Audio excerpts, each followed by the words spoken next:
if you honestly think about it, when we dream of flying. Deep in the mountains of Virginia, a group of people gathered for a drone race. With FPV drone racing becoming a rapidly emerging sport and drones being a heavily debated social issue, I decided to see one for myself. My friend David and I headed to the Stone Blue Airlines FPV Festival in Covington, Virginia, to find out what a drone race is and who are the people going to these events.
Who are you and what do you do? My name is Chris Thomas. I am the founder of MultiGP. It is a drone racing organization, or what we like to call a multi-rotor racing organization. What got you started in FPV drone racing? My name is Steven Tanner, and I got started in FPV racing because I actually bought my cousins a toy drone as a Christmas present a couple years ago, and started seeing videos online about how cool it looked and what people were doing with them. And I decided I had to be a part of the new sport, the new thing. And I started investing tons of money and time and effort into learning everything I could, and went from flying toys in over about 2 months to started racing and building my own race drones and giving people help online. And now here I am at my first official race, trying to see if I can get qualified. My name is Scott Zimmerman. I'm the executive director of Air Bears. We're a volunteer search and rescue organization that uses drones and drone pilots who volunteer their equipment and their time to help their local authorities stay safe and be more effective. My name's Alex Moreno, and I'm one of 2 managers of a DC-based competitive drone racing team called Capital Quads. I have a commercial pilot's license. I work as an air traffic controller, so it's just kind of been a passion for me.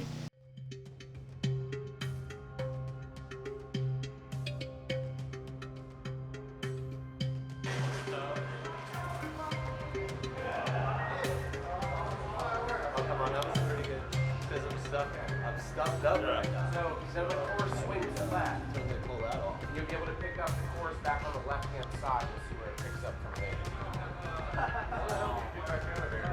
You have to go down on the left side and climb down. So the walk of shame is slightly more shameful. Everybody put a magnet on top of your quad. We'll get a fishing pole with a magnet and pull you out. How far down do you think that drop is? 20 feet down?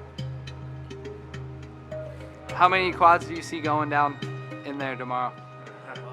Alright,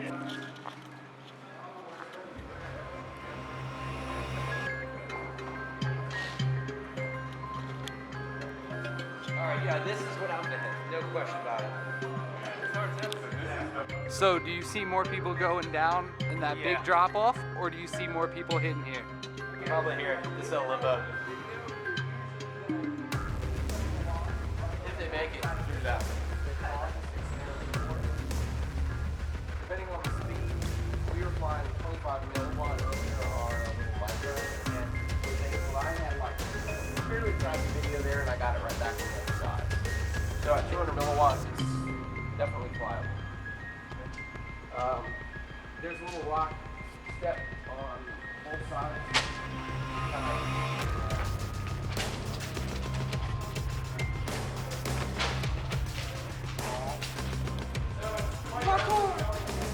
hope everybody runs go for this though. mandatory. I do. What do you think should be the most difficult part?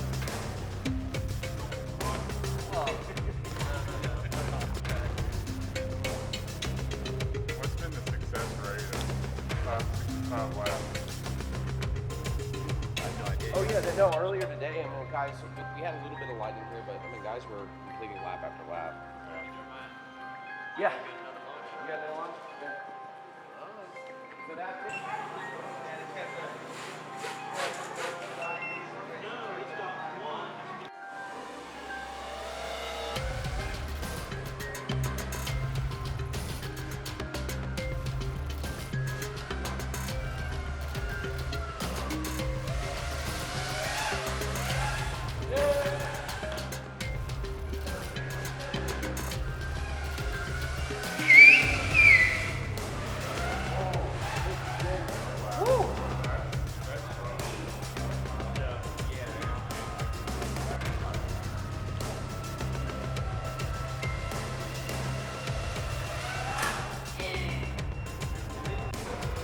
One way or the other, something's crashing. Yeah. Now get bitter. Get away! Yeah, there you go.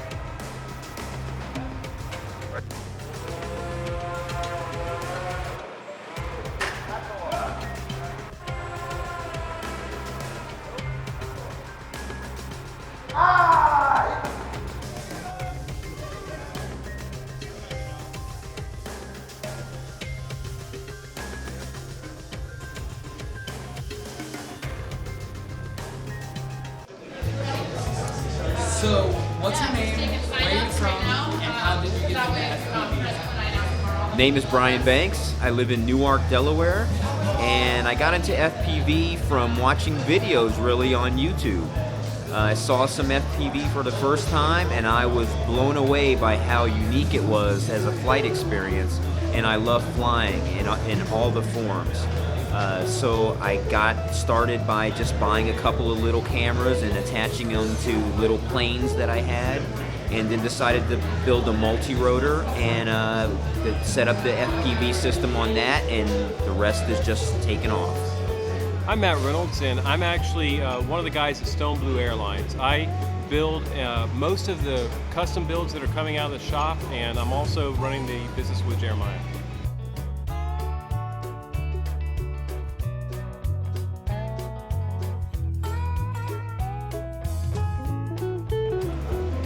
What's your name and what do you do?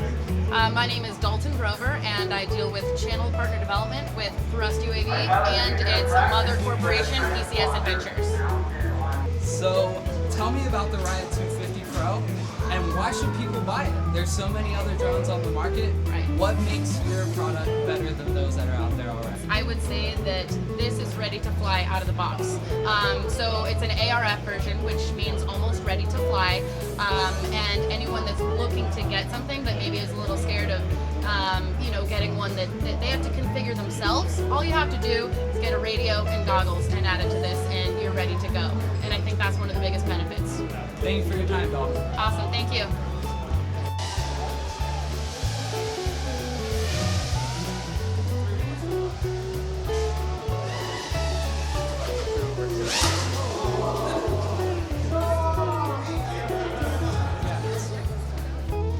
What's your name and what do you do? I'm Wayne Brown, and I'm the owner of Buford's Barbecue. We're out of Newcastle, Virginia. And you're here at the Flying Circus FPV Festival. Have you ever heard of FPV Drone Racing? I have not. First time. And now that you're here, what do you think about it? I think it's cool. And a lot of people's interested in it. A lot more than I thought. So what happened, guys? What are you doing right now? I crashed and lost the rest of my antenna. That's about it. Then some props. Will it be in there later on for the race? Yeah, just change props. I'll be good to go. Awesome. All right, so what's your name and what do you do? Bob Knopfsinger. I'm retired from Fish and Wildlife Service. That's awesome, Bob. And have you ever heard of FPV Drone Racing? Not till today, not till this weekend from my grandson. Awesome. And now that you're out here, what do you think of the event so far? I think it's great. I love the old mine shaft. We've been up to the other event and it was fun watching the wings. They were faster than I would have ever thought and made such tight turns. So I think it's great. I've enjoyed it. So Hydra is bringing, through ESPN, drone racing to American television. Is that something you'd be interested in watching? Sure, but I'm more interested in watching it right here. Something about being right on it. But yeah, on TV too, I think. That's awesome, Bob. And in a phrase or a sentence, could you describe your attitude towards drones? Intrigued. And intrigued? Very curious about them, yeah. Very interested in them. Yeah. Awesome. Thank you very much, Bob. All right, you're welcome.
So I'm Bender. I'm from FPV up in the Northeast, and this here is my Wind Rider Scout B, which is an FPV plane that's really made for dynamic slope soaring. You can see by how thin the profile is. It's meant to fly extremely fast. We modded it, made a motor mount for it, and so now it's one of my my FPV platforms that I use regularly. It's high climbing and long range type of plane versus the faster types that you see going around the course here today. And how's it fly? This one flies like it's on rails. It'll go 10,000 feet high and 6-7 miles out without thinking about it. My pilot name is Shelby Gold, and my role name is Mark Bull. And I've been doing FPV for 6 years now.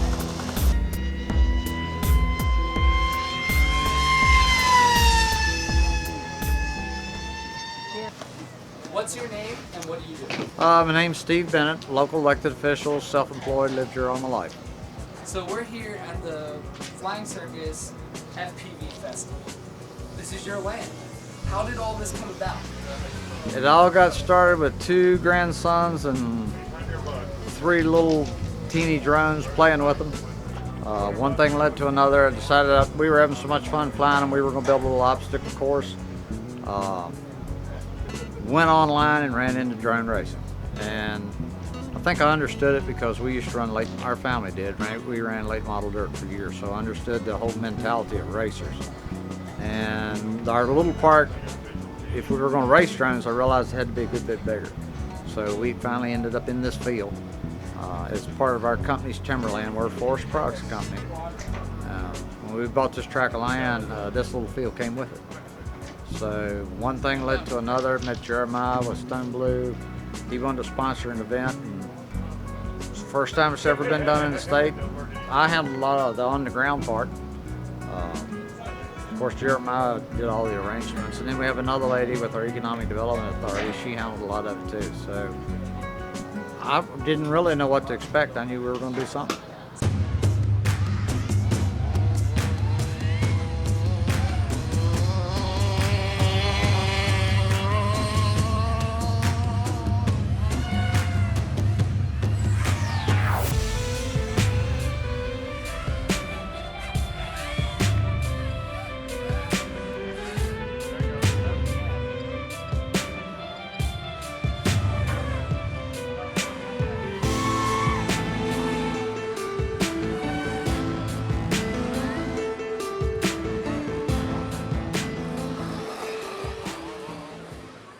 So we recently did a video interviewing NASCAR fans about drone racing. A lot of people had really negative feelings and attitudes towards drones. What would you say to people that are scared of the technology or nervous about it? So I actually had my first encounter with someone who was a little, thought we were invading her privacy the other day. And it's kind of hard because the only reports that you hear about drones tend to be from the news and tend to be about military drones. So there's a strong negative context to drone, the word drone. And I think there's no way to fix that unless you start rebranding it. So I've started talking to people by calling them race drones or movie drones. And when you put it in the idea of a race drone, people have the idea that you're just flying fast and you're going hard. And you start talking about things like hot rods and how it kind of equates to the old days of people modding their cars and souping them up and going as fast as they can. And you start trying to find common ground with people who once knew nothing about this and now are getting interested in thinking about buying a toy. Most of the time when I talk to people, they actually tell me that they've never heard of drone racing, but they've heard of drones. And when they start talking about, well, what about it looking in my windows or spying on me or carrying weapons, I said, what about sharks and tornadoes? Because there's many what-if scenarios that you can talk about.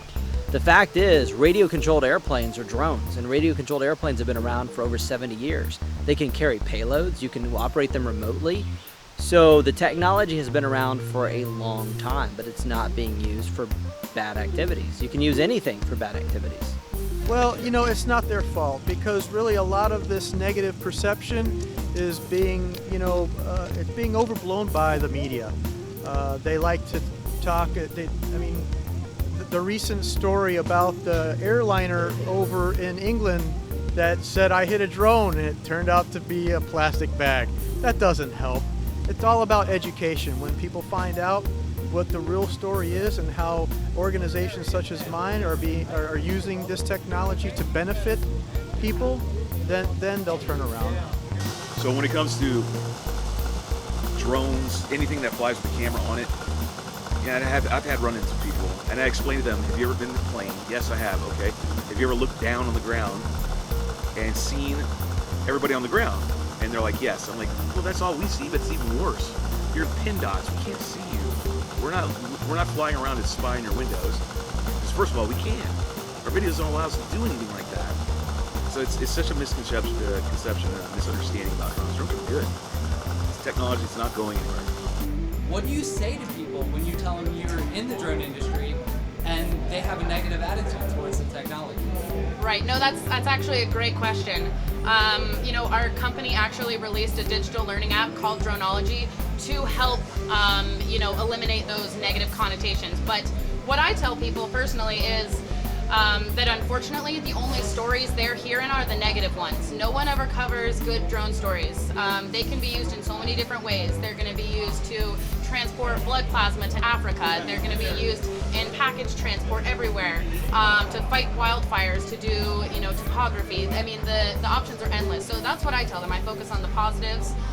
We use them in STEM education, and that's one great way to talk about it.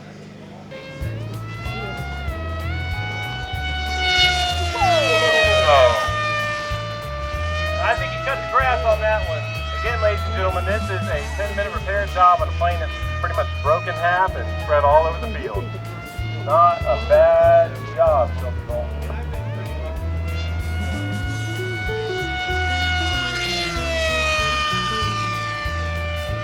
So we've also seen a lot of videos lately using drones for good, delivering medications in Africa, helping commercial farmers in Japan. What's the most positive use for drones that you see? Well, that's such a broad question. We're in Virginia. We're not very far from Wise, Virginia, actually, where the first drone delivery happened. That's exciting. It's really exciting to see the change in infrastructure with drones doing delivery type of services. It's the part, though, that I'm the most excited about personally is the educational benefit for this. You take someone who's addicted to playing video games, they like that sort of rush that they get, they like the out-of-body experience by controlling something else, and this is a great way to do that in the real world, but still have some educational properties tied into it. What do you think the most positive use for drones is that you see? Oh, I'm in agriculture. We're already using them. They're being able to take soil samples. They'll You can write programs with them that run along with fertilizer trucks. It'll save American agriculture hundreds of millions of dollars. We see them in forestry. They're doing survey work. I think pretty soon they're going to be doing a lot of work where it's dangerous to have a person do the job. You're going to load them. They're going to do inspections in buildings, up telephone poles, all that type of stuff. The most positive experience that I've had with the drones, I actually work with disabled American veterans who have PTSD issues, and using the drones and the RC airplanes as a tool, we're really able to have a real therapeutic outlet for them. Not only are they able to change kind of the pace that they're flying because they have to react to the air, but it also shows them that life can be seen from a different perspective. And in that, we have seen some really great stuff with veterans that have suffered PTSD. Based on the work you do, what do you think the most positive use for drones is? To benefit mankind and to benefit all life on Earth, to be honest with you. I mean, it's no secret that they've been using this technology over in Africa for wildlife conservation. The applications are endless. I mean, our organization, we've got a guy down in Texas who saved 4 people's lives with his Inspire. And that's just the tip of the iceberg. It only goes up from here. All these guys that you see flying drones, the drone racers, they're developing skills that can allow them to help save firemen's lives, because they can fly inside of a building and find out if it's structurally safe or not before sending a fireman in. All this stuff is, the potential is enormous.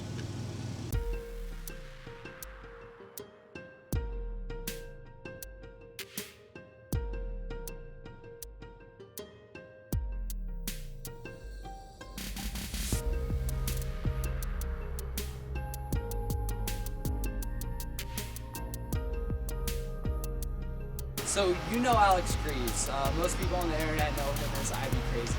Tell me about the guy. What's he like? He'd be crazy, but no, great guy. He really knows his stuff. If you ever have antenna or communications issues with your stuff, he's the man to see, really. I'd say he's a hell of a pioneer in that. And what brand of antenna do you like the best? If cost is not an object, it's got to be Alex Greaves. I'd be crazy. The guy has been making antennas. Quite honestly, I consider him one of the godfathers of FPV. If it wasn't for his ideas and his concepts, we wouldn't have half of what we have today. Alex, he's awesome, dude. He's one of my closest friends. Love him to death. Without him, none of this would be happening at all. He's the FPV Jesus, if you will. He's made the antennas, he's figured everything out to allow us to fly the way we do. Serious.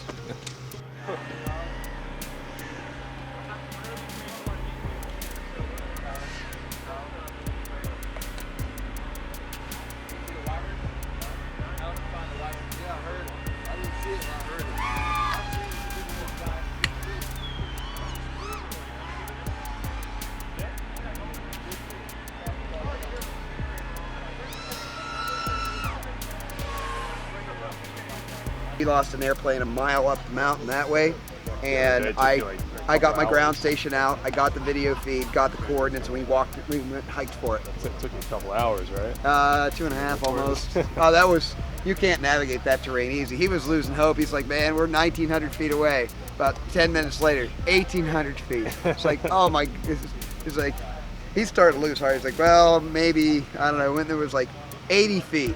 And we're looking around, and it was like, it's on the ground. We're looking at this bright orange plane. We're like, okay, turn left. We start going down the hill, and he's like, 30 feet. There it is! There it is! Intact, upside down. Made it through the tree canopy, everything. So, yeah, I came home.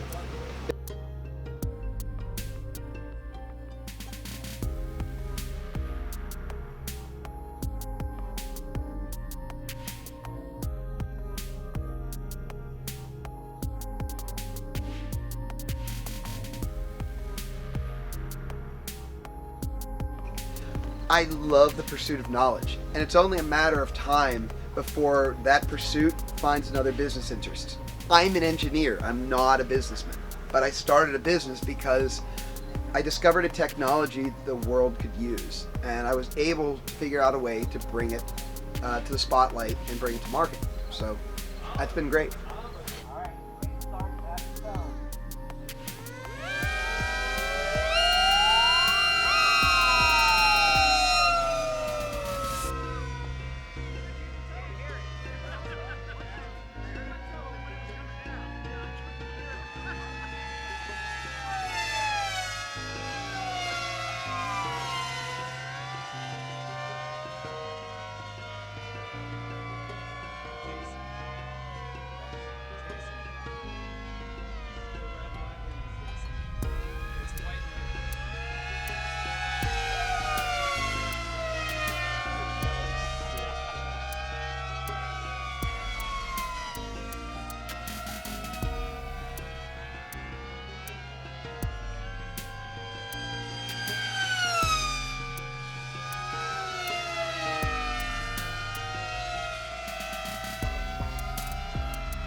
What do you see for the future of drones? I see drones everywhere. From an infrastructure standpoint, it is the most effective way to transport many items. Point-to-point logistics of taking an item from one space to another without having to deal with roads or barriers is going to be a radical change in how things happen in the world. Using them for sport, which is what we're doing with racing, I would imagine will become something equivalent to a sport like soccer. So at least that's what my hopes are. Alex, we had a great time at the FPV festival that you guys had up here. What did you think of the festival, and is it coming back next year? Oh, I'm sure it's coming back next year. We had an amazing amount of support here. I mean, for goodness sake, we told some of these guys that, yeah, we want to set up a FPV race and fly around a little bit. And the next thing you know, they're clearing out a cave for us to fly in, putting up telephone poles and netting for a crowd, maintaining the field, and then getting everybody in the city to come up and check it out. I mean, you couldn't ask for a better venue, really, and the town made it happen. They really did. It's just been great. I mean, granted, I would have liked a bigger course because this field's a little bit small to navigate at 125 miles an hour, but that's okay. We figured it out. We did it, and at the brink of disaster, and I only crashed once. That's okay. Thank you so much for your time, Alex, and thank you for having us at this event. Thank you. Take care. How do you think it went? I think it went great. I think all the participants that came, I've heard a lot of comments from them. They enjoyed it. It was very educational for a lot of people in our community. They came out and saw what drone technology is all about. It's more than just racing the drones. It's the technology of the unmanned. I have a saying that the drone is about where your cell phone was 12, 15 years ago. The technology's coming. The average person on the street doesn't have any idea how much work these little machines are going to do for you.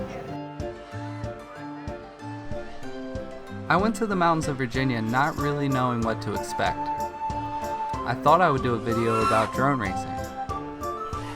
Instead, I found a community of engineers, scientists, and hobbyists. With drones being a highly publicized and politicized issue these days, it's easy to forget that the majority of the people using this technology aren't doing anything wrong with it. They are just people who like a new technology and want to use it to make the world a better place. People who, like most of us, have had dreams of flying, but like very few of us are actually getting a chance to do it. Thanks for watching.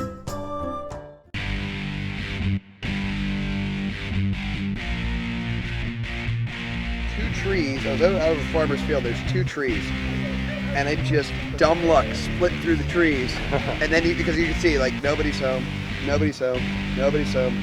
Oh, barely missed that tree, and it's it's recovered. That was awesome. Have to get the thing out. Oh yeah. That's why I was asking him. Low rates, low rates. This is Christmas, New Year's, and Mardi Gras combined. This is what everybody dreams about. The ability to get next to like-minded individuals. The fellowship that you find here, you're not going to find anywhere else. One more. Steel, you may be able to outfly me, but you can't out-mustache me. So who are you and what do you do? My name is Chris Thomas. I am the founder of Multi-GP. Got some allergies coming out of this cave. Alright. I'm Chris. Oh, you're gonna get your audio too, right?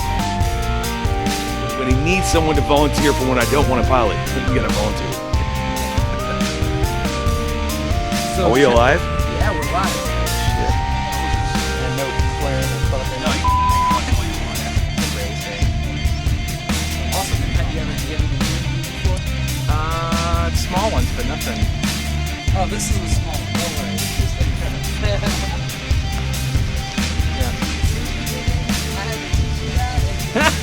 If you go like this. No, he sprays himself. He does spray his face. He sprays himself. I said spray your hand, rub it in, and put it all over yourself. I don't like doing that one. I have a 2-year-old too. You learn to like spray your 2-year-old in the face once and he cries and you're like, okay, that was a good idea. That was a good idea.